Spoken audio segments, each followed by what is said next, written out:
like to call the Delaware County Commissioners meeting to order. It is Tuesday, September 5th, 2017. Time is 9 o'clock. If everybody could please stand for the pledge. Pledge allegiance to the flag of the United States of America and to the republic for which it stands, one nation, under God, indivisible, with liberty and justice for all. Carl, can you call the roll, please? Mr. Henry? Here. Ms. Reagan? Present. Mr. King? Here.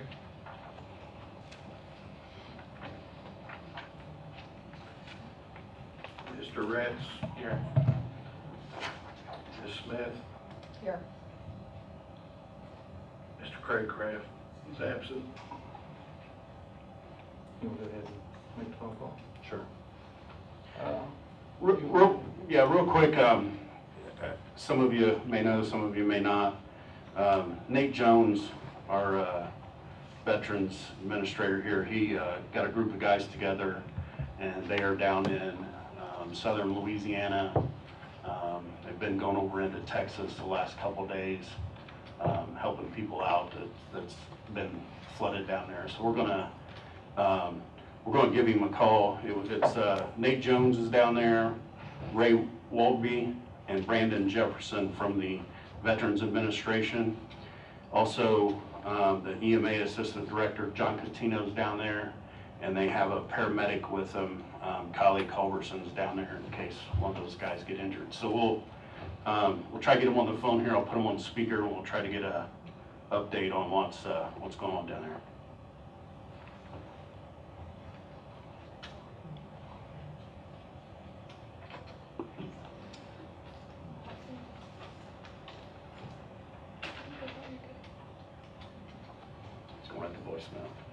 They're having there's problems down there with reception and spots. So I talk to them several times a day, and at times you can't. They start cutting out. So try one more time. No, let's move forward. Maybe we'll get them here a little bit. Okay. We'll move to tabled business. We have resolution number 2017-034, resolution of the Board of Commissioners of the County of Delaware, Indiana, making a final determination of the tax sale certificate to be assigned to a nonprofit corporation. I'll make a motion. I'll second. Have a motion to pull from the table. Charlie, can you call the roll, please? Mr. Henry? Yes. Ms. Reagan? Yes. Mr. King? Yes. What would you like to do with this resolution? It's resolution 2017-034. This is the one given 4221 East Jackson to Ashbury Farms Inc., correct? That's correct. I was kind of disappointed that you'd only been in business not even a year as a nonprofit, or still status was. Well, I believe he owned the property prior to doing his nonprofit, and taxes were delinquent on it at that time also.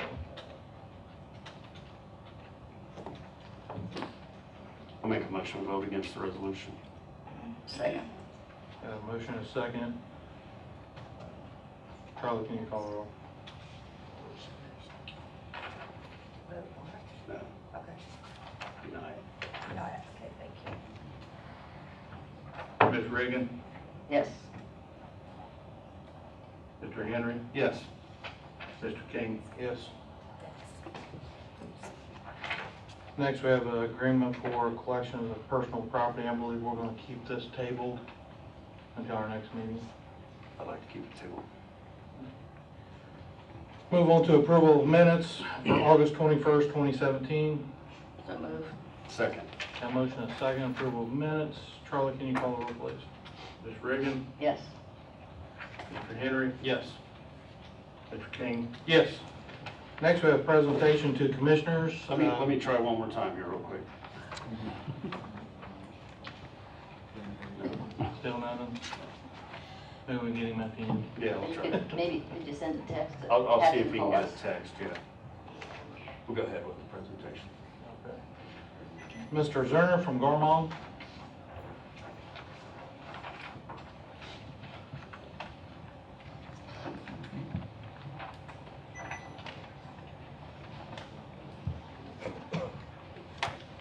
Just have 3 new pieces of propaganda, Shannon, James, I'm sure you guys haven't seen it. You can have it later on for your wastebasket.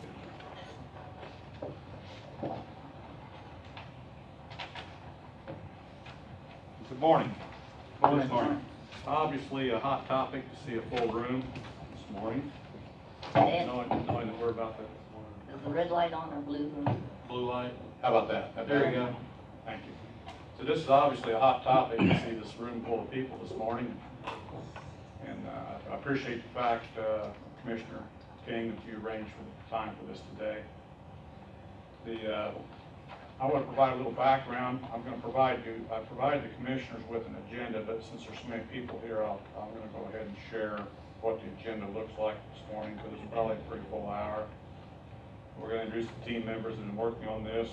We're going to present a little background of how we got to where we are today. We have with us a number of guests that are going to discuss the overview of the existing jail conditions and considerations for the future and impact on the county. Then we're going to present some concepts that we think are worthy of the county to start considering. And that's one of the things I want to be sure everybody understands. This isn't a proposal today. There's no numbers going to be thrown out today. This is a concept and a possibility discussion for the county and an approach to deal with a problem that's been ongoing for the county for some time. Then we're going to show some summary graphics of what this thing could look like that we're talking about. The commissioner's going to provide his perspective. The sheriff's going to provide his perspectives, hopefully have a little open discussion with the commissioners. And then we've arranged, sitting next to the jail, we've arranged for Steel Cell to bring all the way up from the southern part of the United States a complete, fitted out cell of what a modern cell looks like today for anybody in the public or anybody here that'd like to walk through that. That was a pretty major undertaking, but we've made that possible. So to start with, I'd like to introduce the people that are here with me today as part of the team. Sheriff Dudley has been working on it with me virtually since the day he came into office. And Sheriff, you want to introduce your people that are here with you today? Oh, sure. I got Captain John Holy, and I have Lieutenant Rick Richmond, who's our jail commander, Okay. and of course Maggie, who's our. Right. Everything runs with Maggie, right? Yes. That's right. Okay. And then Chief Deputy Dave Spence. And Dave, I didn't see Dave come in. Okay.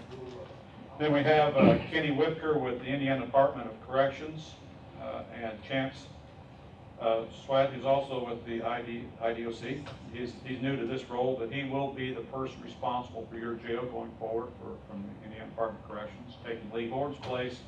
Lee came today because he's been the one that's dealt for IDOC with your jail for a long, long time. Then I have Eric Ratz with us with DLZ, who's been helping work through these concepts and has been working with me and others on this jail project for some time. So I don't think it's any secret. By the way, I'm just going to apologize before I ever start today, because somebody I'm going to offend. I'm either going to offend them here in the meeting, or I'm going to offend them because the way Keith's going to write it in the paper. It doesn't matter what happens here, but I can't win. But I've served this county since 2004, and county officials have looked at me on a number of different times to provide consulting services and advice. The sheriff actually hired me under contract in 2015 to look at these problems. So I think you hired me to tell you what I really think and believe, and not what you want to hear. So I'm going to posture my comments this morning in that vein. So the apology's already given before I ever start. But we've been involved, we being Garmong, in vetting numerous alternative considerations for the jail beginning in approximately 2006. At that time, we spent time and monies examining the feasibility of renovating and or adding to the former jail, current jail. We've looked at former manufacturing facilities out by the airport and other places. We've looked at lodges, schools, and other buildings, all in an attempt to find an affordable solution to the county's jail issues. And to date, none of those have worked out. And it's right that they haven't worked out. I always say in my profession that we never have enough time and money to get it right the first time, but we always find the time and money to fix it later. And it's always more expensive to do later, so I'm glad we haven't taken any of those considerations on yet. And when we do find the right one, it needs to be for the right reasons. So I don't think anything should be crammed down the throats of this community. We need to get it right. During that time, I've either served as a consultant or a constructor. I've worked on the issue with Sheriff Sheridan, Scroggins, and now Dudley. So this has gone on for a long time. And almost every alternative that we looked at during these periods required significant demolition, or were on less than perfect sites that were going to cost the county in money one way or another. So during calendar year 2015, under contract with the sheriff and with the approval of the commissioners at that time, Drama looked at various scenarios to replace the current jail. And at that time, the prevailing direction we received from the county officials involved a target area that was basically within a half mile of Houston and Callan Road. We looked at a number of different properties. The sheriff endorsed that location as the ideal location because of the proximity for him to be able to move around the county, and because it gave them room to expand and be able to deal with this for decades to come and not impose on taxpayers confinements that wouldn't allow a lot of flexibility. The concepts that we prepared included a total corrective justice center that would house all the courts and corrections activity and personnel in one place. The idea was to improve all the county efficiencies from an operational standpoint related to law enforcement and judicial activities. It would also significantly enhance security over what's available today for the taxpayers and the county as a whole. So today's presentation is to provide an alternative to the site and project development concepts we studied in 2015 that we believe would be very favorable if the county wanted to pursue this and take it further. So with that, and partly because I anticipate this crowd, I think one of the really good benefits of these, we went through this in Jennings County the other night, is to help the public understand what it is you as commissioners. So Indiana state statute is really screwy, and I want everybody here to understand that. I know that won't come as a surprise, but it's screwy for the fact that it requires the commissioners by law to furnish the jail. The commissioners have to place the money in to furnish the facilities for the jail.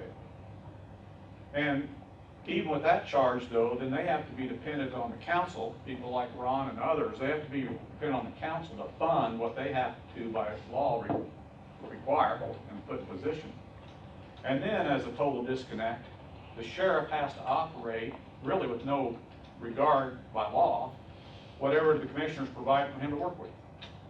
Now you're fortunate in this county to have 2 police officials sitting as commissioners that understand law enforcement and judicial activity, but that doesn't happen in every county. So oftentimes there's a real disconnect between what the commissioners want to provide, the council wants to fund, and the sheriff has to operate. And so as we look at these projects, we want to be sure we get to a place where everybody can make those 3 things line up and the stars line up.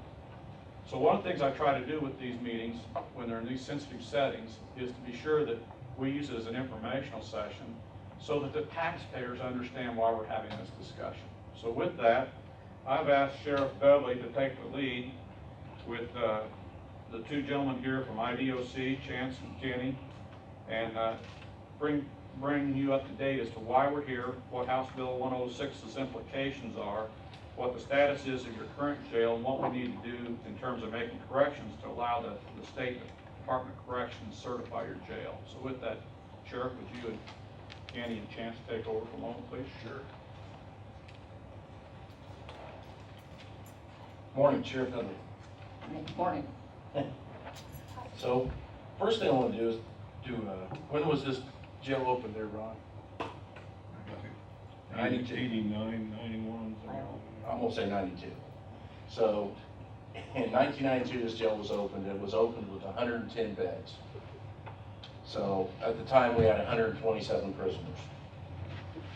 So what they did was they figured out that the space in each one of the cells was big enough they could put another bunk in, which took us up to 220.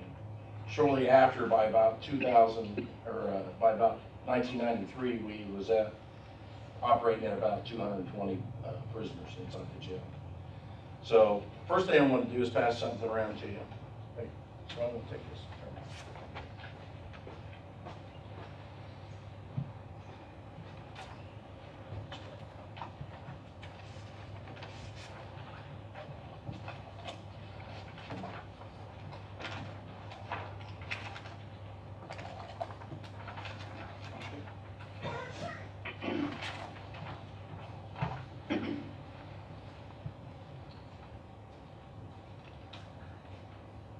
What this is an analysis of population. And it started out at 2000, it goes all the way up to 2041 years. This was done by DLZ of Indiana back in 2010. So if you look at the population status and the way that it's going on the scales, and you go up to 2017, it's saying that we're right at 500 prisoners is what we should be at. I got one more for you.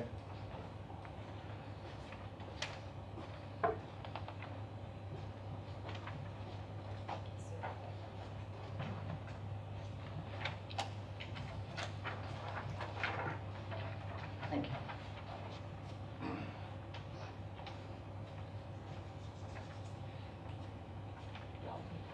This is the printout from today on our jail population. So basically what you do is you add in the in-house, which is 252, and the intake, which is 5, that gives us 257. And you're thinking, well, that's not at the 500 number, but it is. So what we did is back in 2014, Mike Scroggins got with the judicial system and they figured out a way to get lower offended prisoners out because we was averaging about 350, 400 prisoners a day in the jail. So they came up with a pretrial probation thing where all level 6, level 5 offenders would go out on pretrial probation and they would monitor them through adult probation. So if you look at that number down there, that's pretrial probation, that's the PPP, which is 194. So you add that 194 in with the 257, and then the pretrial home detention, which is done through community corrections, 65, that total number comes up to 516. So since 2014, we've been trying to create ways of keeping people out of the jail, unfortunately, that should be in jail, and that's our number. So this report that was done by DLZ back in 2010 is pretty correct and on the numbers of where we should be at. The problem we got is that we're getting more and more people into the jail. You know, we had twice this year so far each month where we've averaged about 307 people inside the jail. So we're doing everything that we can to try to keep those numbers down, but we've got a 220 bed facility. Right now we've got several people sleeping on boats in the day rooms. So the problem with that is that now people can't go and they can't have their recreation. Unfortunately, that's all, you know, deemed by the state. I mean, there's stuff that we have to get done inside the jail that we can't get done. That, along with manpower. We had Bill Wilson from, at the time, who was with the IDOC, come in and do a jail analysis for us. Bill Wilson's analysis was that we needed 91 correctional officers. At the time, we wasn't close to that. Well, council's been working with us on that, but we're still down 5, which I put in for this year's budget. And all that's recommended by the state and then reinforced when the jail inspectors come in, who has a lot of respect for Bill Wilson and looks at that and looks at the areas where they're supposed to be working at and agrees with him.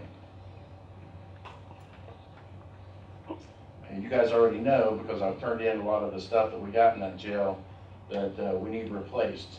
We have hinges that are dilapidated and the doors aren't working properly. Well, that project's a $120,000 project. Then our camera system over there, which you guys well know, that we put in a bill for that, we're looking at about $200,000 for the cameras. That server that we have over there is the same server that we started with when the jail opened. And new age cameras and can't keep up with them. So now our times and our dates on those are being messed up, and which is a huge liability for the county in the fact that if somebody ever sues the county, those are going to be off. We recently purchased all new bedding up there, which we did. We put caging up there, we did. We do a lot of that stuff through a discretionary fund that we have through the jail. But we got a lot of problems up there, and it's only going to get worse. If you look at the projections on that sheet, those numbers are just continuously every year going to go up with the inmates. Now, there's no way that this projection ever would have been able to predict our opiate problem that we got now. So that's just added in on it. I'd say 85% of the prisoners we have up there is drug-related offenses while they're up there. And we haven't seen the tip of that yet. We're probably a year out to see the true cost and true problems it's going to create through our heroin problem that we've got. And it's not just us, it's all the way across the state. 6 weeks ago, we was over by about 75 prisoners in the jail. So we started calling out to other sheriffs and jail commanders, and we went out about 30 different ones, and nobody had room for us. Everybody's overbooked. So it's only going to continue to be a problem for us. And I know James and Shannon, we've talked about this in the past. Everybody knows we've got a problem. The problem that we have in Delaware County is the current facility we have over there was such a burden, the way that we had to build it and the people that built it for us. So that's why we need to get out in front of this thing and try to do something right for a change for all the citizens of Delaware County.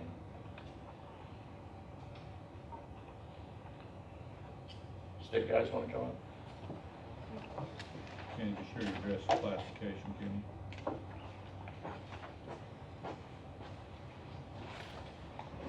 Good morning. Morning. I'm Kenny Whipker. I'm with the Indiana Department of Correction. I've been doing this job for about 10 years. I'm a retired sheriff, 27 years out of our Bartholomew County, Indiana, Columbus.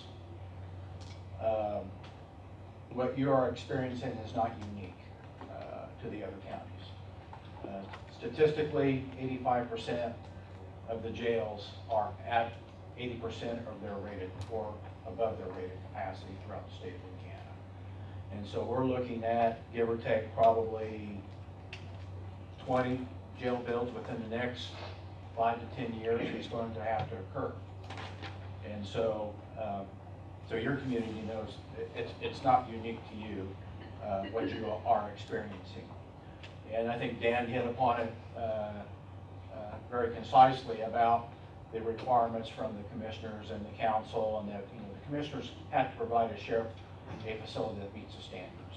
And right now, you're not able to do that by no choice of your own. It's again from the criminal standpoint.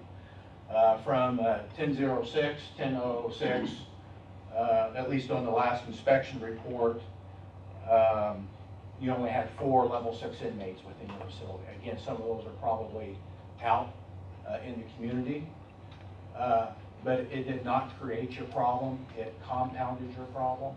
You were already overcrowded. So kind of look at it that way, that piece of legislation did not create the overcrowding issues with your jail. Also to consider is that every jail needs to have at least 20% of their beds empty at any given time. And so there was a comment made at this is probably my 15th meeting that I've been to, public meeting. But they were trying to say, well, how do you explain empty jail beds? I say, yeah, how do you explain empty jail beds? The reason is, those beds have to be empty so you can properly classify and segregate your inmate population. What I call knuckleheads. There's some people that literally can't get along with other people. They may need to be segregated for their own safety. They may need to be segregated because they are involved in crimes with other inmates and need to be separated for their own protection. So I'll use a number of 100 beds. That's easy to look at. So you would have to have 20 empty beds in that jail to properly move your inmate population around to meet your needs at that point in time. And that ensures safety and security of the facility, protects the county, protects the sheriff, all the other liability issues associated with that.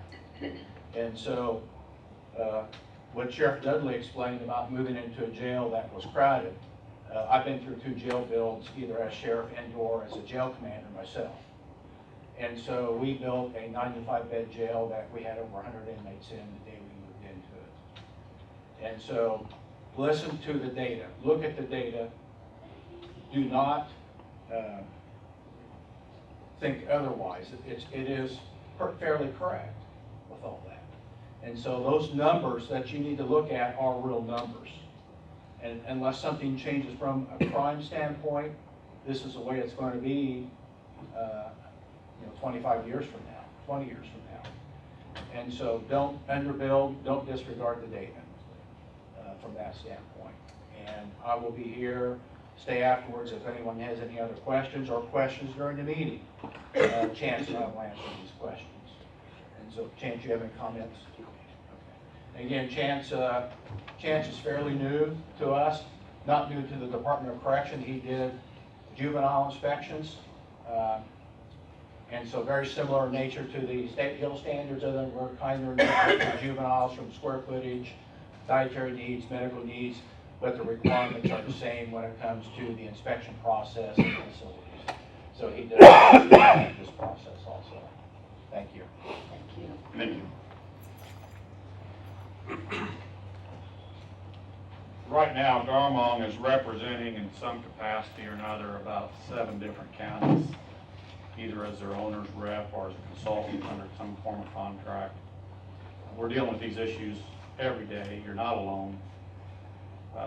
And one of the things I do want to say is I do believe that everybody in the county is working to extend the life of this jail and keep it clean and do the best they can possibly do. So this is an indictment on the current staff. So I'm going to try to take a minute here to get the electronics looked up. And then one of the things we'd like to do is Eric Rath, I've invited him to show a little video of a current jail project and help you understand what best practices jail might look like today and how that compares to what you're trying to operate in today's world.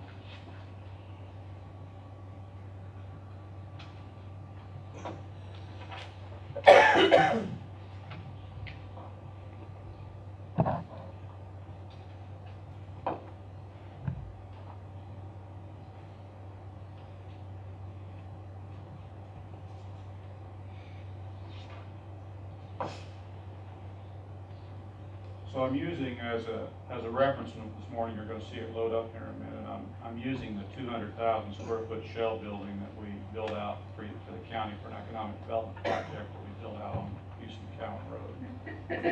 That's going to be part of the discussion. But I'm using it more in this particular segment so you understand the concept of a big box.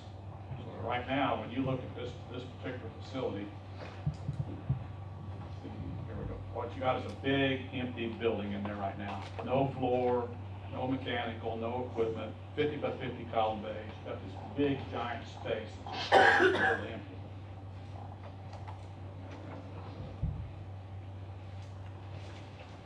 There's what it looks like. So what we want to show, Eric, if you want to come up, this is a time-lapse 1-day shot of a jail under construction in Posey County. This was done 3 or 4 months ago, and you can see the sun right now is just coming up out of the east. This is about 6:30, 7 o'clock in the morning. What you're going to see here is you're going to see a truck pull up with the same cell combination that you're going to see over here next to the sheriff's office. And you're going to see in 1 day's time enough cells be set to house about 260 inmates in 1 day. But that's just part of the story. The jail you have built right now is all bricks and mortar. Everything the sheriff is dealing with is buried in concrete. All his security, all his wiring, all his plumbing. And when something goes wrong, it's a nightmare and a terrible expense for the commissioners to have to deal with. So hopefully, whoop, I gotta figure out how to make this work, Eric. Got it working every day.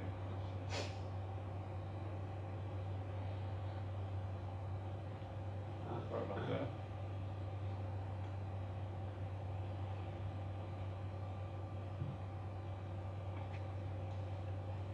Should be a video button here. There it is. There we go. Full screen.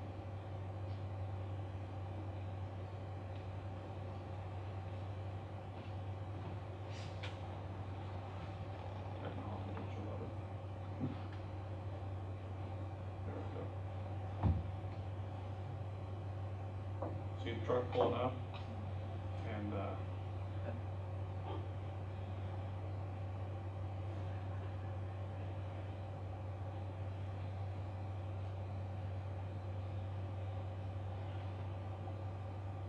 go ahead, Eric, take it from there. Okay, good morning, Eric Ratz from DLZ. And I think that this is a very good example of, these are called modular steel cells, is what they are. Think of it as a steel box. One of the things is you're going to start to see the semi-trucks, flatbed trucks starting to pull up from the site. You're going to see a crane that is going to lift those boxes that are all assembled, fully assembled in a factory setting. And so the quality levels are very high with that.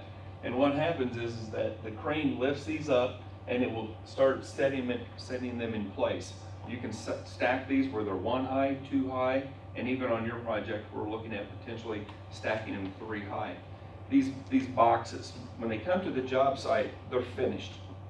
And what I mean by finished is the interior of the actual cell is completely done. It'll have the bunk or bunks. It'll have the combi unit, which is a combination of a toilet and a sink and a drinking fountain. It'll have a shower. It'll have the robe hooks. It'll have a writing surface, a stool for them to sit on, and the light fixture, the sprinkler head. All those things are completely finished inside the space. As you can also start to see, if you could maybe hit that play again. It's just Okay. going. One of the other things is watch the masons here. There's still a tremendous amount of masonry on a gel project, even with the modular steel cells. So you can start to see them building the walls and doing the different things with all the grouting of the cores of the block, with the rebar that's in the cells, or excuse me, that's in the core of the block as well. But the other interesting thing about these modular steel cells that you will see is that all of the plumbing, all of the heating, the cooling, the electrical, the camera, all the security electronics, it all occurs in what is called a perimeter chase that goes around the back side of the actual cells. And why that's so important is that it is what we consider outside of the secure perimeter. Inside those cells, those modular steel cells, you are in the secure perimeter, but behind them you're outside that secure perimeter. So that maintenance staff, as you need to work on those units, as you need to work on the plumbing or the heating, cooling, those items, you can work in that non-secure perimeter where you'll have chases maybe 5, 6, 7 feet wide. They can get their carts through, they can get materials through. All of the plumbing, the electrical, the heating, it's all on a wall. It's not underneath the floor. So wherever there's a leak, where there's a problem at, they see that, they can go in, they can repair it without having to go into the actual units. This was a situation at this project where the roof's not on, okay? So what happens is that the crane will lift these units up and they'll swing them into place and they'll set them down. Joke all the time is, bring your lawn chair, sit down, because you're going to see a whole lot of work done very quickly, and it's very interesting as you see that. Oftentimes is what will happen is the roof's in place, so that they will actually sit them on skids and they'll slide them into place. Works just as easy, just as well. It's just a little different approach to that. But as you can start to see, the units that were set here, and you'll see that they will continue on around, they go very, very quickly. Once these are set in place, door's there, door's shut, it's done. They may have to paint the front of the cell units, but on the inside, the finish is what you'll see is, it's called a polyurea coating. Think of a bed liner. And it comes with a 10-year warranty, and it is very, very durable. It's something that most all sheriffs, whenever they see it, commissioners, etc., they really, really like the product. So that's a little bit about the cells, modular steel cells as they go around. Any questions? So in a few minutes, this should be about a 3.5-minute video. It looks to me like it's going to take about 6 or 7 with the internet speed. But in a few minutes, you'll see those cells wrap all the way around, and you'll see the very back of that cell, and it's literally a matter of plugging the plumbing connections in and plugging the electrical connections in from the very back of the cell where nobody has to go into a secured environment to take care of the future. Where the big deal is for the county is the way you can control your utility costs and the way you can control your inmates. So you might share with Eric the impact of being able to control water, both from a utility and a maintenance of your inmate population. There are controls in a control room that they can monitor the usage of the water, the usage of the lights in the space. Then on each one of the cell units, there are valves that you can control, where you can shut off the valves if you need to, the water supply to that. So if you see someone that's just constantly pushing the button, water, flush, flush, flush, you can go back in your control room and you can control the usage of the water that's in that space. There's a little bit of a cost up front to do that, but over the long term, it definitely pays for itself. The other pretty unique thing about this is on the back side of, as Dan was talking about how you plug all the utilities into the backside of the cells, you're going to have like the HVAC, you'll have the plumbing that's in this location. But one of the things is that each one of those, the pipes that go into the wall, there's a clean out right there. So you know exactly who tried to flush that blanket, who tried to flush their whatever. You know exactly where it is. You can pull that out right there at that source, and it doesn't prevent an overall bigger problem of plumbing underground. One of the tricks the inmates always like to do is have a time when everybody flushes the toilet at once. They always try to overflow the system. You've never had that happen, have you? So we have the ability in all these modern jail projects now to completely control the environment, and typically we'll see utilities cost of 50 to 60% at maximum of what a current jail is being run under today's operation. But that's the sample to let you see exactly how these can be built. And again, you have a lot of flexibility because you can actually take that bigger shell. That's the cheap part of the building. So that the shell itself may be all built out maybe $100 a square foot in today's dollars, where the secured part's $300 a square foot. But you can build out 2/3 of the shell inside, and 15 years from now, if you need more cells, come back and roll them in and just plug them in with no cost to your infrastructure. So it gives a county a tremendous amount of flexibility that we're not experiencing currently. Okay. All right, thank you, Eric. So with that little bit of introduction to help you understand what's available that you're not able to take care of right now and take advantage of because of your current, how did I get to the point where I felt like this was worth discussing this morning as your representative? Well, one of the things is we have been a partner to this county since 2004 in the economic development arena. I see Ashley here today, and she does a tremendous job. Appreciate all the things you do. And they may not take the same view of this presentation for consideration that I'm going to offer this morning, but the county has largely been the leader in shell buildings in Indiana, hand down. We've done 13 of those projects, to my knowledge. We've done 3 with you. They've been hugely successful when you look at the number of people that are being employed in your shell building product today. But I believe the environment's changed. All of us own together as partners right now this particular building. You also own the one out at 332 at Daleville that Briner built that's currently available. Those buildings are now approaching 3 years old, plus or minus 3 years old. Probably the longest time we've ever sat on a shell building here in this market. One of the big things that's holding back the sale of these markets is you're a victim of your own success. The unemployment rate here is down to around 3%. I talked to one of your big employers yesterday that told me he had 70 temps, and that they just can't get the workforce they need. Well, any new company coming in to look at this product today, that's the first thing they're going to look for is your workforce availability. And it's not just Muncie.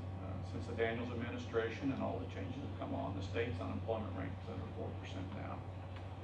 But you've all done a great job in economic development past, but it's exceeded your ability to supply future workforce. Well, one of the problems we're having in these buildings right now is the site selectors are looking at these buildings and they're saying there's just nobody working. So they're looking at other sites. Another thing that I don't think is out of line of comment, but this community has been under scrutiny, maybe not for the right reasons, but you've had law enforcement presence and other things here investigating things. And the newspapers locally are not being kind, and the newspapers across the state have not been kind to Muncie lately. And so you pick that up as a site selector from somewhere outside of Muncie that doesn't know how wonderful this community really is. and they have 10 communities to choose from, what are they gonna do? They're gonna mark you off the list. So I'm telling you right now that I'm working all over the state. I'm probably working in 50 different counties in some capacity or another. And right now, the market opportunities in this county compared to what we've experienced in the past are much tougher than they've ever been. And I think it's going to stay that way for a while. So the county's been very good to us. We have about $7 million of our, a little over $7 million, almost $7.5 million of our own money invested in this facility right now. And you as my partner are paying interest on that facility with us, and you own the real estate on that facility. And I think it's only prudent that at various time frames we look at opportunities to use that facility in different ways and say, are we still in the best program, or should we consider making some changes that could really have benefit to the taxpayers of this community? So one of the things we did was we looked at real estate around this facility in 2015, and I think it's fair, Sheriff, correct me if I'm wrong, I don't want to be up, but I think everybody that was in those meetings in 2015 at every level of government viewed the site around Cal and Houston to be where we wanted to be. Is that a fair statement? That's fair. The real estate that we looked at in that market, we had several appraisals done at that time, and there's options on some of that property. The real estate was around $40,000 to $50,000 an acre for that real estate. The county owns the 34 acres that this shell building sits on right now, free and clear. And to me, it's probably the best acreage of all of that acreage. There's no archaeological issues. Garmong's already cleaned it up, all the water and sewer and fibers, everything in place, the infrastructure's there. So all of the site costs that it would take to develop this project have already been paid for and already in place. And AEP is in position right now to put a new substation in right next door, and they're only waiting for the need, and they've agreed to be in place in 6 months. So all the utilities and everything are present that we need to fully support the jail project on this particular site. We built this in the middle of the recession. So this project was completed in 2011. I went back to Engineering News report, which is considered to be the #1 estimating magazine in the country. They show that to build this facility that we have out there today in today's dollars, which is good news as we market for economic development projects too, would be about 22% more than what we have in it today. So you couldn't possibly build this facility for what we have in it in today's dollars. The flexibility of design is incredible. The entire back wall, if I open that picture up, that expansion wall to the north can be cut off. It's hung on the steel purling. We can pull, and the steel framework, we can pull that off and move that wall out as many columns as we want. So that building could be expanded far, far into the future. And the flexibility of the column size, 50 by 50, allows the designers to come right in and slide those cells right in place. So one of the things that we're looking at is actually reducing the amount of manpower required to run the jail facility compared to what you're used to right now, because we're looking at a state-of-the-art design that would let one control tower, and I'll let Eric explain it more in detail, control 3 levels of inmates. So one of the things that there's 2 or 3 things. I see my friend Jeff here, they like to always tell people in their presentations that a jail building only lasts about 20% or 30% as long as any other public building. And I think they're right in that assessment. Think of the dog years, every seven years for every year a dog's life or something like that. Well, jail's the same way. It takes so much abuse. And even though you've had issues with your jail for a long time, when you take and look at how it's compared and held up in terms of years, it's just time for a new one. Well, the nice thing about these construction is we're proposing the flexibilities here. With this jail let you get through from 1992 to today, you could probably double that or triple that in the way this project's really proposed because the flexibilities are in place. We're not proposing that it happen immediately, but one of the things in 2015 the committee really looked at was, can we possibly combine all the courts, all the emergency management, all of the things relative to law enforcement, judicial, and serving the public in one spot. One of the things it's concerned about is safety. You saw a judge shot just across the county line in Ohio the other day. This building makes it possible that we could bring the judicial and the law enforcement employees and everything in an entirely separate, isolated entrance. And as Eric will show you, one of the things that I've asked him to incorporate in the design, which he did, and we both agreed on as partners, is we would bring the public all through one entrance for the jail, the courts, everybody. It would be 100% secure in the way we're proposing it. I don't know how you place a value on the cost of life or security for either the people you're working for or the people you're serving, but we could totally enhance the security from an amazing perspective based upon what you currently have today in your courts and your jail system. So Eric will talk about that. And then I think there is a possibility to incorporate, I'm gonna back up for a minute.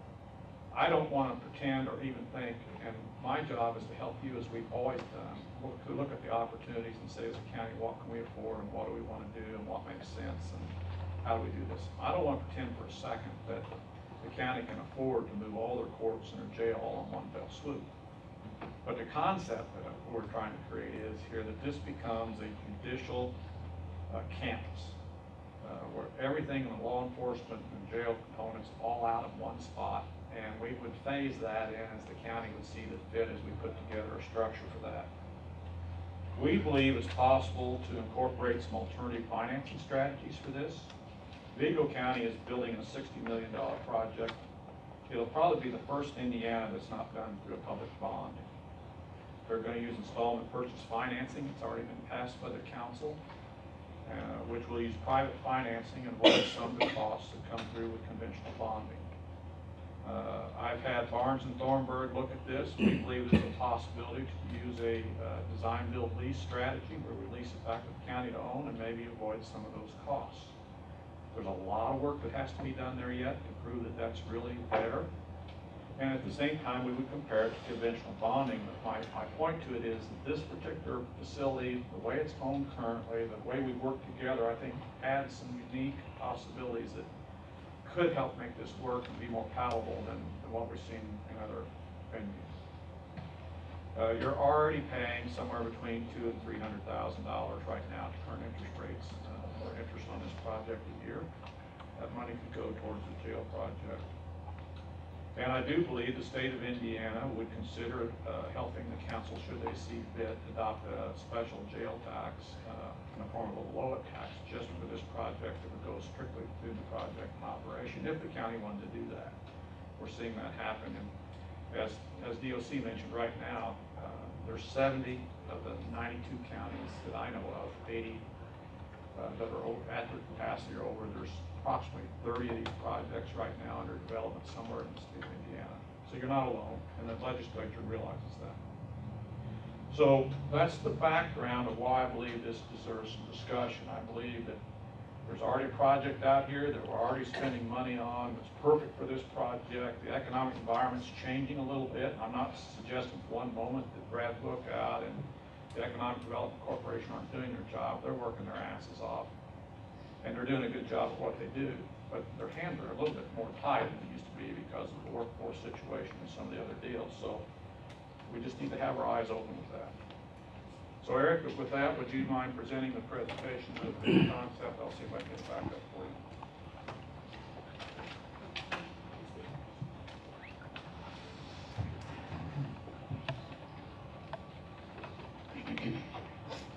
Good morning.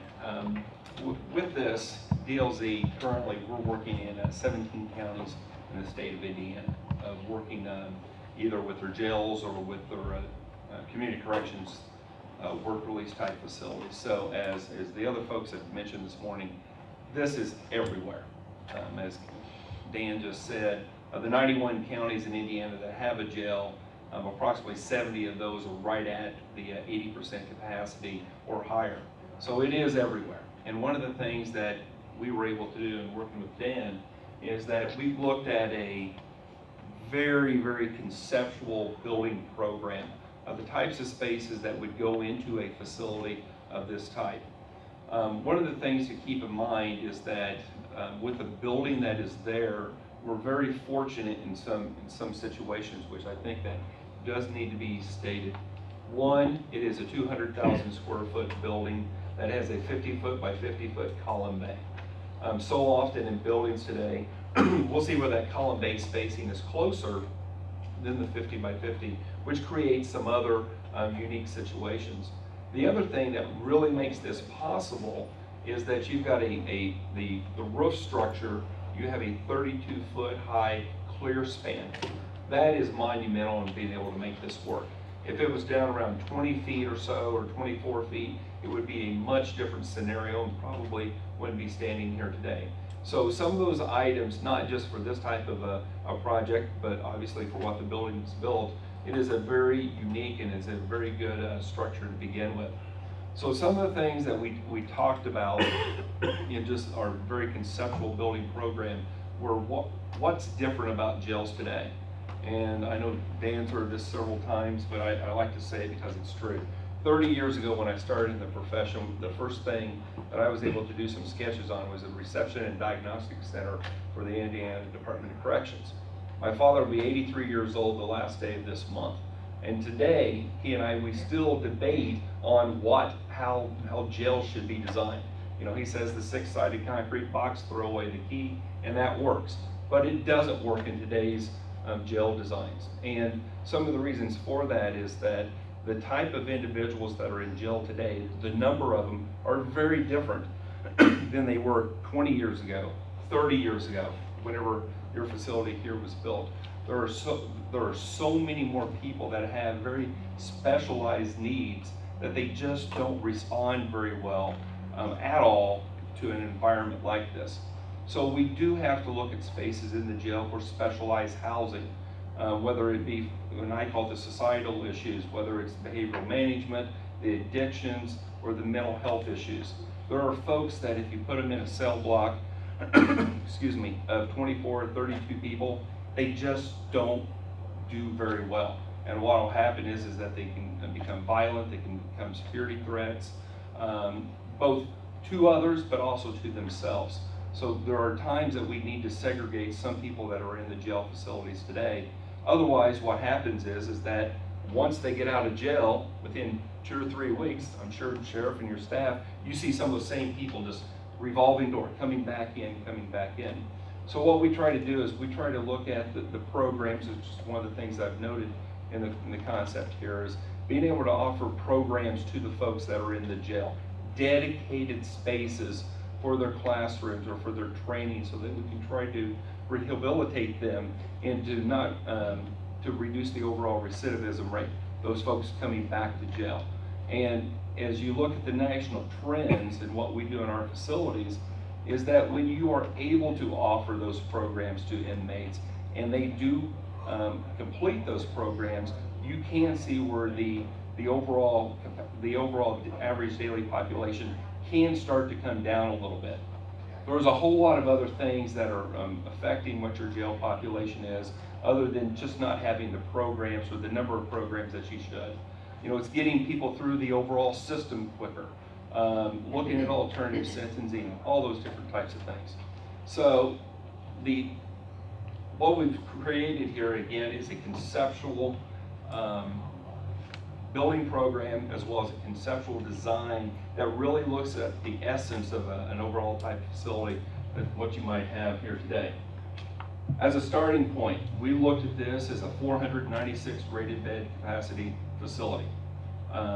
That capacity number can go up or down a little bit, but one of the things in looking at it is that this is not a full build out of 200,000 square feet. In fact, we're below 150,000 square feet, even just for the jail. And you'll see some things with that. I do have some handouts of this image that I will be able to share with everyone. So, one thing I think that is important is that, again, the column-based spacing is the 50 by 50 within that.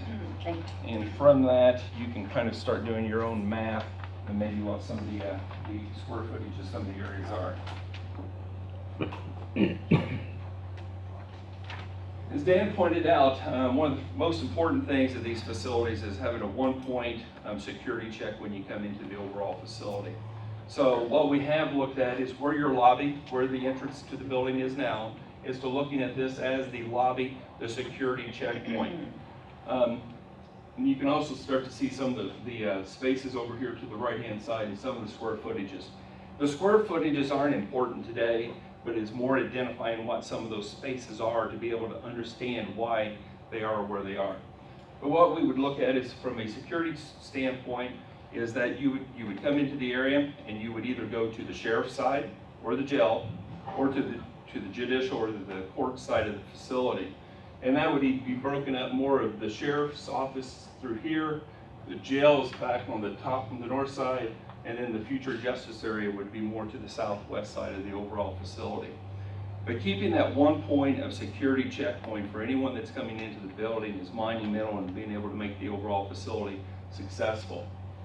From this point of view, off of the lobby security area, is video visitation. Video visitation is absolutely something that your facility should have, but also one of the things to keep in mind is that video visitation does not absolutely have to occur at the jail facility.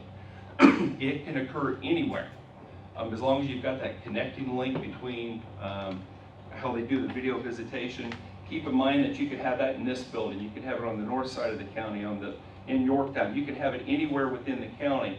So that's one thing to keep in mind. Just a lot of some trends we're seeing in designs today is that if you move the visitation away from the facility, there's less people coming to the building, which obviously can help the sheriff and his staff from a lot of different points of view.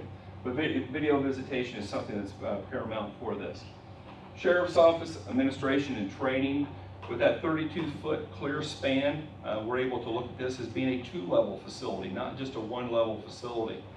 With that second level, obviously having about a 14 to 16 foot second floor level above the first floor, we're able to provide a lot more space within that overall building shell. We've identified jail administration and detectives area. There's a whole slew of offices and things that go into making that happen. Again, that can be a 2-level facility if need be, or it can be a 1-level facility. We have the program spaces. The program spaces are critical to be located somewhat near the front entrance because you can't have volunteers from the community coming in to serve as teachers into these programs. So let's make sure that we have a connecting link to the lobby area, but also something that's easy for the movement within the overall facility, the secure area, to bring those inmates into those program spaces. That area could also have some offices as necessary for some of the folks with the programs. We do have the intake booking area. Obviously, the intake booking area is just what you think. It's the holding cells, it's the inmate property, could possibly be the evidence storage area, as well as all the holding cells for that. One of the things to keep in mind is that within these areas, such as the intake booking, is that we're sizing this not for a 496 bed facility, but for something that's larger than that. And I really look at that, the kitchen, the laundry, the whole booking area is really the core services to your facility. So often what happened 20, 30 years ago is that these areas were designed for that 110 bed jail.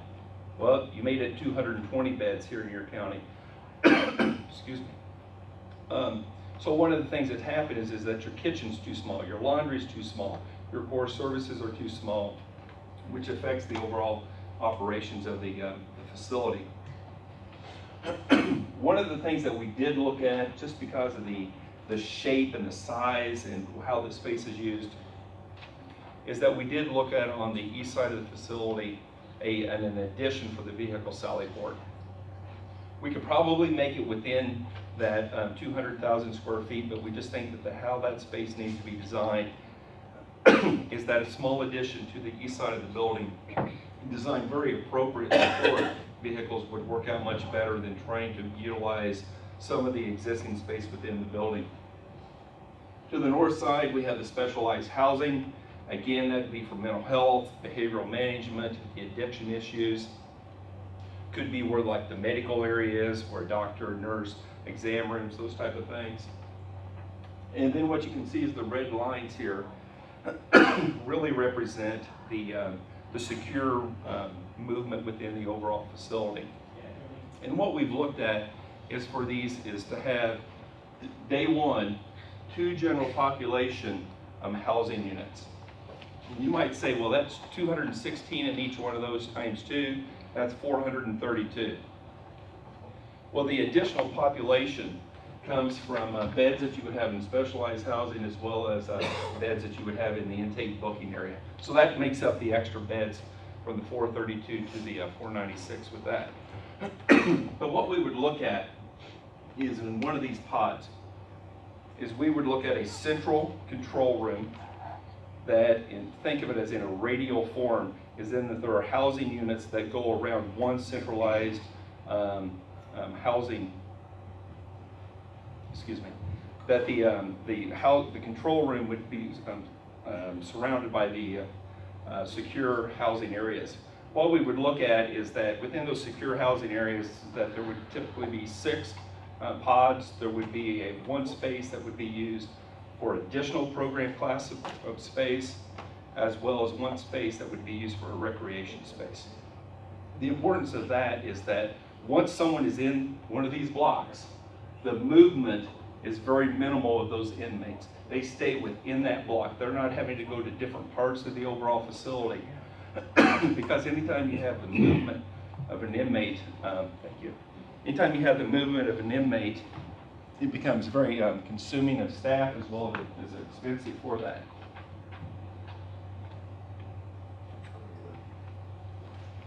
One of the things that's rather unique that we were looking at on this facility is that in Indiana, the majority, if not all, of the housing is actually on 2 levels. You will see one that's on a ground level and you'll see one that's a mezzanine level. One of the things in talking with the sheriff's office is to explore possibly doing that on 3 levels.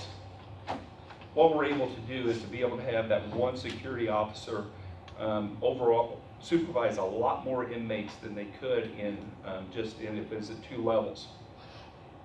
We would take the control room, move it to the first mezzanine level, so that there's one level above them, one level below, so when they're looking, they're seeing 3 levels of cells at one time. We can do this with the still cells, as the modular still cell unit that you'll be looking at, and we think that this is something that's pretty innovative and a good use of the overall space. With stacking them 3 high, we can still stay below that 32-foot high clear span for the structure and still be able to have all of any HVAC that has to be above to get down to the backside of the chases. We still have plenty of room above those cells to be able to make that happen. One of the things also is that we started looking at is, okay, in the future, we do get to 500 beds in your facility, or 496, and we get 500 inmates. Where can we grow into the future? And one of the things, as Dan pointed out, is this north wall here is something that can be removed and just expanded to the north. So what we started to do is to look at 2 more of these large housing units or large pods, again of 216 beds apiece.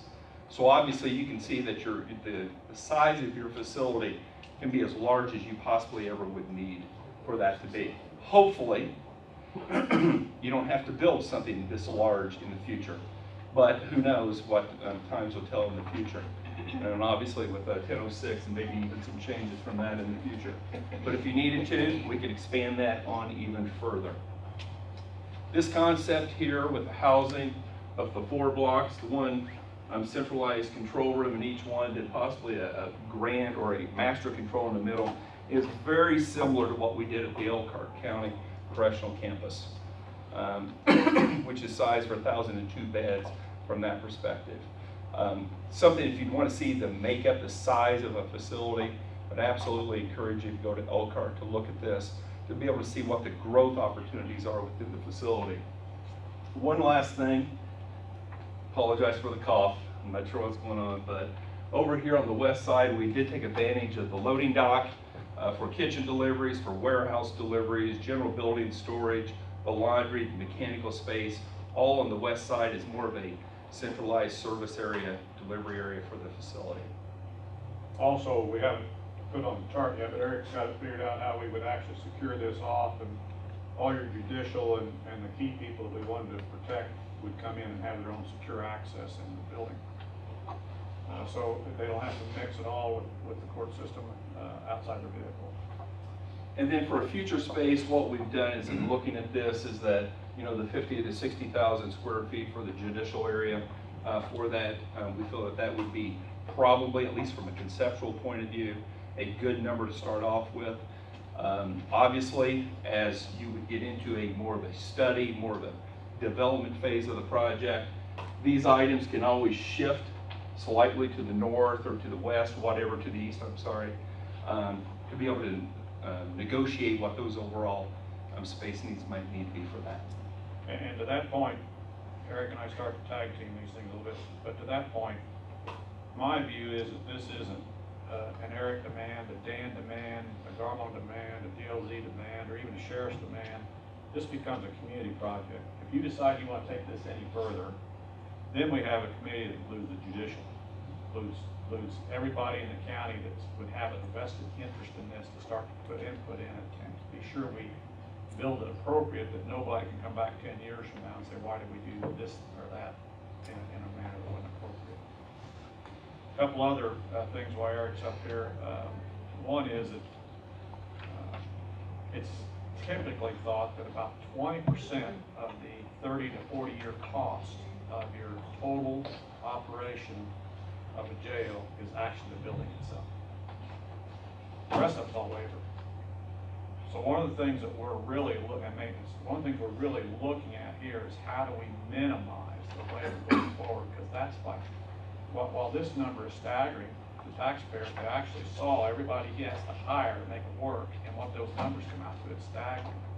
Because people don't realize that every position he has to fill, because it's a 24/7 operation, actually takes about 5 people to fill that, the time you take vacations, time off, those sort of things. So it's a major investment for the county. So by the design we've done here, we believe we've really reduced, we chase all around this for maintenance, where they don't have to send an officer here.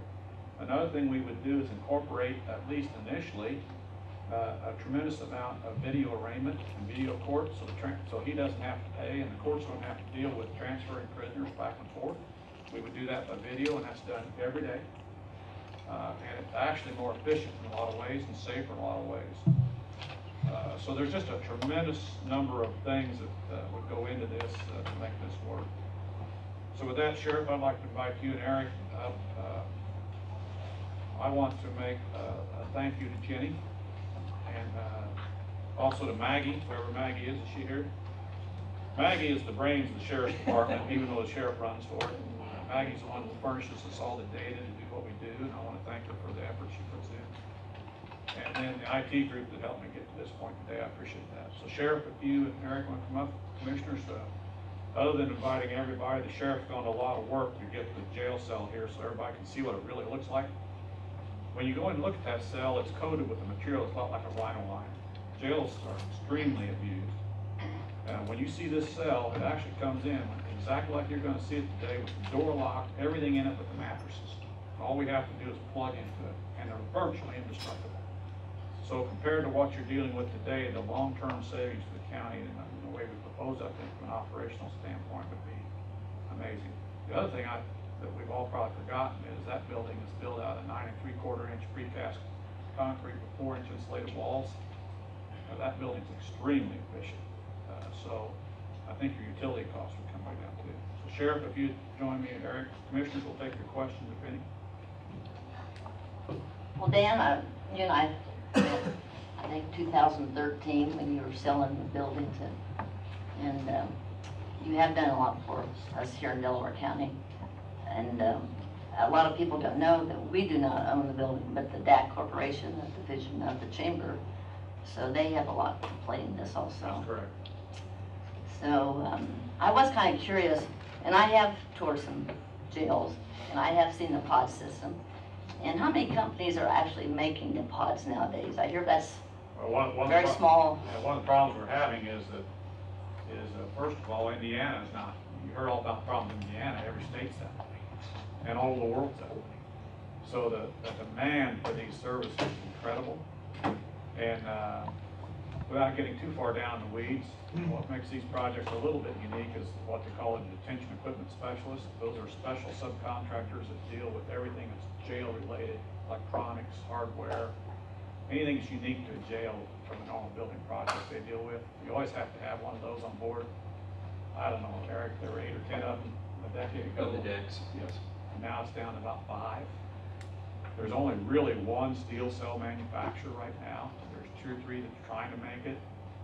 But the lead times for these and the ability to negotiate pricing isn't very good because of the demand for the product. But we're dealing with that, and several counties will work with me. That's a good point, Sherry. It's a tough industry. If you don't mind, Commissioner, let me add a couple things to that. There's really, from our experience, there's really 3 ways to build a jail cell. You can do it with the concrete block, which some were done like that at Posey County. There's concrete block on every job, okay? Concrete block, it's very labor intensive. There's a lot of quality issues that you have to look for on the project. There's precast cells. Typically, the precast cells work best when there's a large quantity of them. They're all the same size. It's just the delivery cost for the precast is often extraordinary. There's a very few jails that are 500 beds or less that have precast anywhere in the country. Third component, which is absolutely leading the charge right now in the state of Indiana, is the modular steel cell unit. There's one steel cell manufacturer. It's called Steel Cell North America in Baldwin, Georgia. They are absolutely the leader in those. There are 2 other companies. One is MSSI, one is Sweeper, that also make the modular steel cells. MSSI has been around longer than Steel Cell in North America. It's just that we haven't seen a lot of them here in the Midwest. And then Sweeper is in and out of the business just depending on some of the things that they're doing, but that's absolutely a third one that does that. Thank you. Dan, what's the price of the shell building right now? Is it 8.2 million? It's been advertised at 8.1, I believe. 8.1? We don't have that much money in it yet. Okay. And DAC owns the land, correct? Has there been any? Garmong does have an option to purchase it at any time. Okay. Have you guys had any discussion with the DAC board? No, and again, I want to compliment the DAC board. They're doing everything they can possibly do, and nothing I'm saying is a disparaging comment in that regard. I just think it's an opportunity, and I do think it's an economic development project to some extent. I believe that if you build this out, then a whole nother set of corridors come out around the bypass. I think you'll have attorneys build offices. I think you'll have restaurants to support it. I think there'll be other things that would start to happen out around that corridor if you decide you want to pursue that route. With DAC owning the land, and they wanted to work with the county on the land, would that bring the price of the 8.1 down any? There is no land in the 8.1. That's just a building? That's just a building. Just a building. Good question. And again, when I said this becomes a community project, you're hitting right on that. That becomes part of the discussion. And as one of the commissioners, I started my career as a correction officer in the jail. And when I started my career over there, most of the stuff we had in the building was obsolete in the first place, when we first started. I've been looking, ever since I've been a commissioner, I've been looking at what we can do to build another jail. One of the problems that we're going to have is the way that jail was built, to be honest with you. A lot of times, if a jail gets brought up to a lot of people, especially when it's a politician, they say don't look to be reelected. But it is one thing that we have to look at, and we have to look at down the road. Because everybody's seen the movie Field of Dreams, you build it, they will come. That's the same thing with the jail. If we build one for 500 beds, we're going to fill 500 beds. And to that point, Commissioner, and I don't think it's something you ought to ever plan on. I think Eric and I would agree on this. But right now, if you build it for 200 beds extra, you'd have them full tomorrow with prisoners from other places. And it's one of the things, you build it for 800, you're going to fill it. I mean, it's just one of those things. But I sit here as a commissioner also, and I see the money that we just keep pouring into the building that we have across the street also. I believe the sheriffs came to us, they need $500,000 worth of locks. I believe hinges on the doors you guys need now. And I believe with the pod system also, you can decrease your staffing, correct? And I believe you said you need 5 more officers over there now, correct? If I can say one thing about the staffing, what I will say about staffing is that you can supervise more people with the same number of staff. Mm-hmm. And and I think one of the things, even in our scheme here, is that sight lines are so important in overall jail design. And if we can design that such that one person can see more people, you may not have to increase staff, but let's always make sure that, you know, we're coming from a 220 bed jail to something larger, so your staffing numbers will be much more efficient. Right. And also when Kenny and Chance was up there talking about classification, I was also a classification officer in the jail at the time, so I understand what you guys are talking about, where you have to have areas where you have to keep people separated. And like I said, I started my profession over there at the jail. And when I first started that jail, our computer systems, a lot of locking devices and everything else was obsolete. And that was, I believe it opened in '92 and I went to work there in '94. So that was like 2 years after that. Also had it brought to my attention, and I don't know if you could answer this, Sheriff, but somebody said that that jail was built to add on another story. And I believe it was supposed to be built that way, but at the end it wasn't really. I think we've heard them stories, Ron. Can you elaborate on that? Oh, Master okay. Commissioner was involved in that. Say what? The Master Commissioner was involved in It's that. very good commissioner, we hear it. So. No, Master Commissioner. Oh, okay. The judge's buddy, Okay. the federal judges. Okay. So, yeah, we've heard those rumors. James and I have talked this before, but, yeah, they did not, the structure we have over there cannot be built into a 3rd story.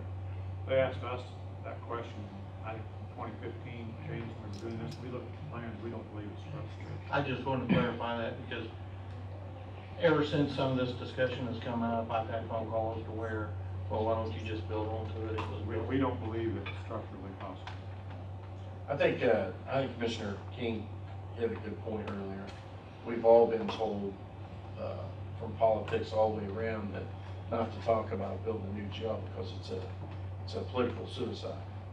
Well, you know, we've talked in the past, and I think it's our duty, if we're doing our job correctly, to inform the citizens of Delaware County that we got an obligation here. So for me not to bring it up would be unjust, and I wouldn't be doing my job as sheriff correctly. I just wanted to add that in there. Yeah, I appreciate that. Thank you. And again, I hope you're accepting this in the right vein today. Garmong has appreciated his partnership with this county. We're not trying to cram anything down by throat, James. And Dan, I've been contacted by 3 or 4 other different agencies that's interested in coming in and bringing the same presentation in about building the jail and all that. And as a commissioner, we have to do what's best for our community also. You know, not long ago, our community was hit with the low tax, extra edit tax.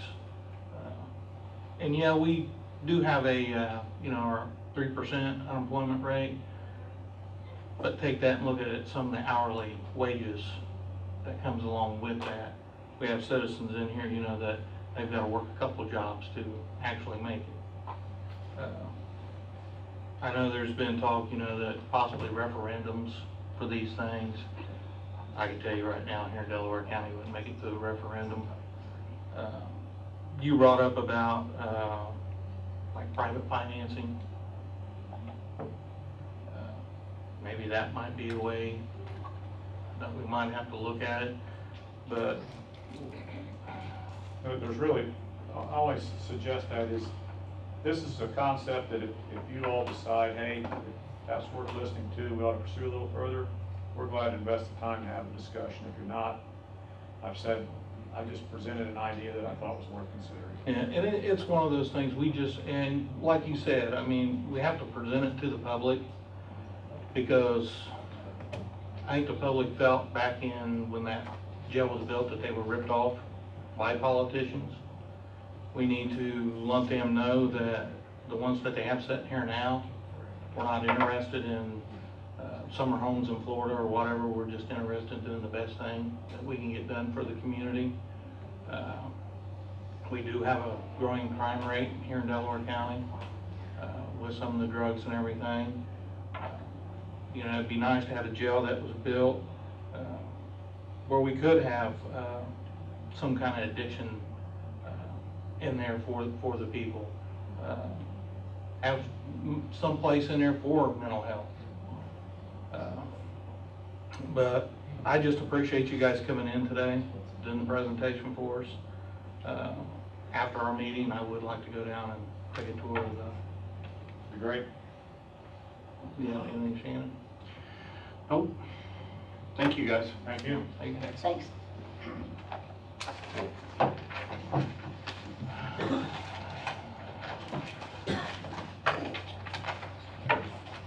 Move on to contracts and agreements for approval. Sherry, Gov Deals, you brought this to us? Yes, Joe's looked over a little agreement, a memo of understanding, and he thought it looked pretty good. And it has come to my notification that when the money comes back in, it would be hard to separate it to highway, DCC, Board of Health, that maybe we should just make the recommendation that all money comes back in and goes to county general. Mr. Richmond, would you kind of agree that these, I did not see on the application any place where we could specify that it was Board of Health or what fund? We wouldn't be able to do that. It would need to come back in, just specifically go back into the general fund. We're going to be getting money in like that.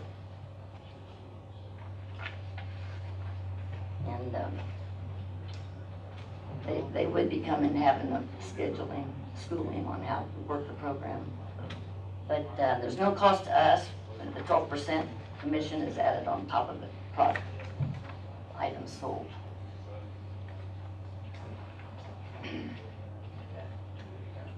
What would you guys like to do? I'd like to make a motion that we, I guess, start working with Gov Deals. There's no signed I believe, Joe, there wasn't really a contract in there, was there? Just the MOU here you have to sign. Yeah. Sherry made a motion to approve the MOU, I'll second it. Motion and second. Charlie, can you call the roll, please? Mr. Henry, Yes. Ms. Reagan, Yes. Mr. King, Yes. Next, we have the holiday schedule for 2018. Looked pretty much like this year, right, Jenny? More or less, yeah. I'll make a motion we approve the holiday schedule for 2018. Second. A motion and second. Charlie, can you call the roll? Ms. Reagan, Yes. Mr. Henry, Yes. Mr. King, Yes. Next up, we have ordinance for second reading, ordinance number 2017-019, Delaware County Commissioners reestablishing the Gail Casa donation fund. Anybody have any questions? This is basically, this fund already exists. It was, Denise looked for a long time through, years and years, and we just couldn't find the original, and it's something I want to start using again, so. Okay, that's fine. I'll make a motion we adopt the ordinance 2017-019. Second. Have a motion and second. Charlie, can you call the roll, please? Mr. Henry, Yes. Ms. Reagan, Yes. Mr. King, Yes. So will you be bringing some tickets around soon for a fundraiser that we can buy? Maybe. You buy one? Will do. It's a very good program. We Thank you. appreciate it. Thank you. Thank you. Thank you. Next, we'll move to department heads and elected officials. We do have the decision on agreements filed by UAW Contract 911 Center. Joe, you want to handle that for us? Sure. So this was a grievance heard on, I believe, the 21st of August, and I need to start by saying it was agreed upon by all the parties to waive the 10-day response period, which is why we're just now getting to it on the 5th. I'll go ahead and just read through the whole thing if that's all right. That's fine. All right, comes now the Delaware County Commissioners in pursuant to the agreement between DC EMS Employees Local 1348 and Delaware County, State of Indiana, dated April 2nd, 2013, hereby makes the following findings in the grievance. Grievance is filed by employee Julie Klein. Number 1, the grievant has submitted to management overtime issues, which is attached as Exhibit 1. You guys have the exhibits, I hope, attached. A hearing was conducted with the county commissioners on June 17, 2017 and August 21st, 2017, pursuant to the agreement with the union. The nature of the grievance was that Julie Klein had made a request to be eligible for overtime on May 13th by providing a copy of an overtime request to her shift supervisor, Randy Wiggins. The request is attached as Exhibit 2. The overtime request was not provided by Julie Klein to the first and second shift supervisors. Julie Klein did not receive overtime opportunity for May 13th on second shift, May 31st, second shift, June 2nd, second shift, June 7th, first shift, June 11th, first shift. A review of the records shows the overtime opportunities for May 13th, May 31st, June 2nd, and June 7th would have resulted in Julie Klein working 16 hours on those days. The employment records showed Julie Klein was off on a personal day, June 10th, received a comp time date, and had her regular scheduled days off on June 12th and June 13th. It was determined that Julie Klein did not provide a copy of the request for overtime made on May 13th to either the first or second shift supervisors. Julie Klein made a second overtime request on June 16th, 2017. Since the June 16th, 2017 overtime request was made by the agreement, overtime was offered to her on June 22nd for first shift, June 24th, first shift, and June 27th, third shift, all of which were declined. The employment records show that Julie Klein would have worked a 16-hour day on June 22nd and June 24th. The employment records show that Julie Klein would have been off on June 27, 2017. Since the second request was made for overtime, Julie Klein has only accepted one overtime opportunity that was for a third shift on June 26th, which was a day off. The hourly rate for the agreement is $16.52 per hour.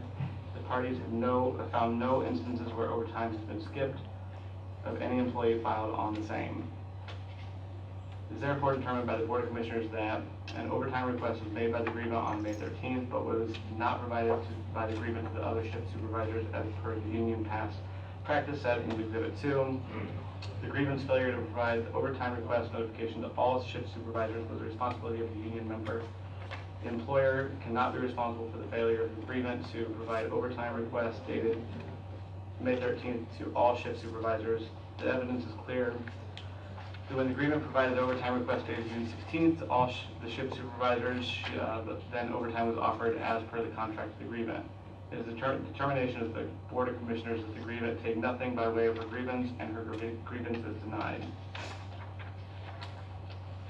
Joe, I only have one thing on this. The union, it's not the Delaware County EMS employees to 1348. It's actually the UAW. I think 321. 321. I think that's right. Yeah, that would be the only change that I would ask to be made. Yep, will do. I'll make a motion, we approve the findings with that correction. Second. Have a motion and a second. Ms. Reagan, Yes. Mr. Henry, Yes. Mr. King. Yes. Any department heads or elected officials at this time? I have just Paul Singleton, Director 911. That was one portion of the grievance. There was actually more articles in that grievance. And I'm just wondering, what was your decision on those as well? I believe that's the only one that we had on that day. There was other ones that was dropped. There was more that were presented the previous. I didn't know if a decision was made on those. No. I believe the other ones that they had The ones you initially, the ones that was initially brought to us, I felt like at the last agreements meeting, you guys had come to an agreement. There was only 4 or 5. Yeah. Okay, I just want to make sure that Yeah. that was. Yeah, because there was a discussion with, I believe, you and the union, and the only thing that we had left was the discussion over pay. Okay. All right, thank you. Melanie? Melanie Marshall, Delaware County Recorder. I just wanted to make everyone aware, we have 5 public search computers in our office that anyone can come up and search land records. And we are getting ready to do an update in the program that we offer to do that. And our software company out of Iowa is going to come and actually do a training on site on Thursday, September the 14th. There will be a morning session and an afternoon session, and I don't have all the particulars on that yet, but if anyone is interested, you can contact the recorder's office. I'll be getting all the details this week, and we will be advertising that. Anyone can come and learn how to search the records in our office. Thank you. Anyone else?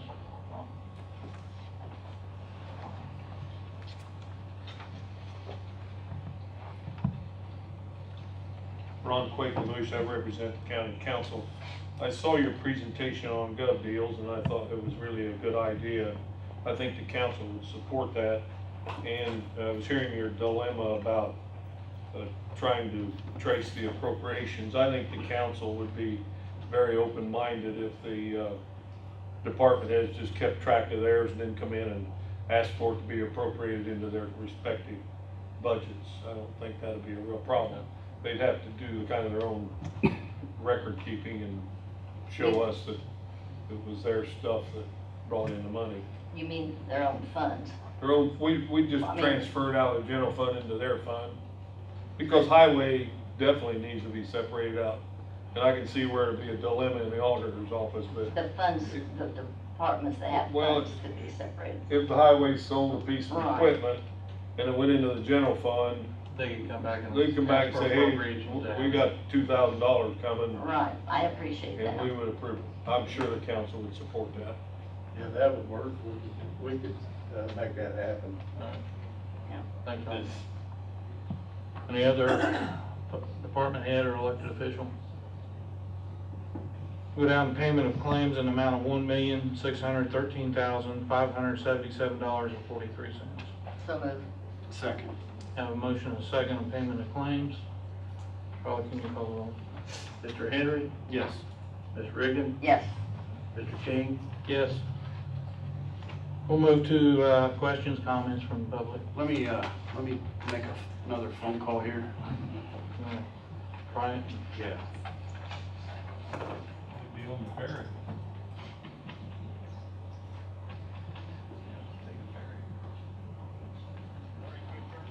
All right, you guys ready to speak a little bit? Tell us what you're doing today?